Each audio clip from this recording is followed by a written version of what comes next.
made the world and waters with beats of his wings. He had the powers of both a man and bird, and could change from one to the other simply by pulling his beak above his head as one lifts up a mask.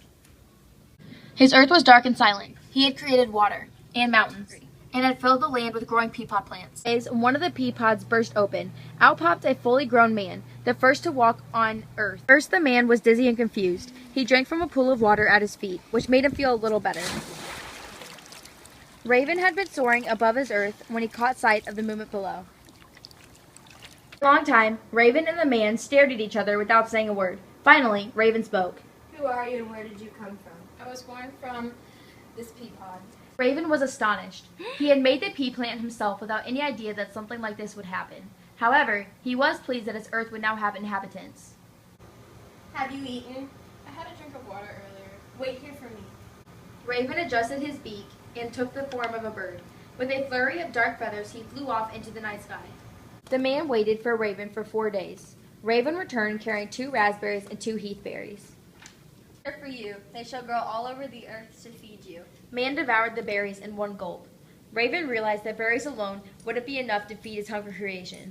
He began working clay to form 2 fat mountain sheep. When he waved his red wings over them, the sheep sprang into life and bounded into the hills.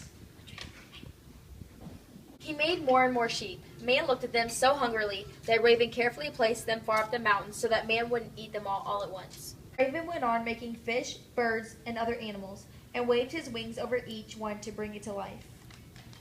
Each one he put someplace out of man's reach so that he wouldn't kill them all the fish in the rivers and the birds in the air.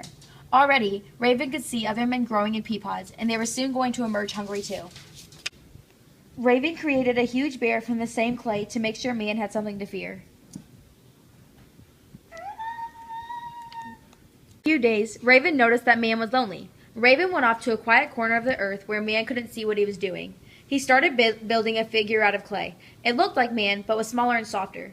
Raven brushed his wings over the new figure, and the lovely being sat up and looked at man.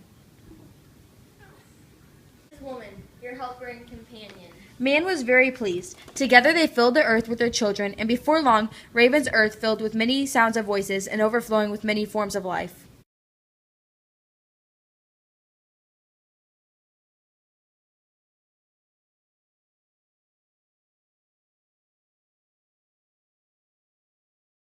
Raven and the man stared at each other without saying.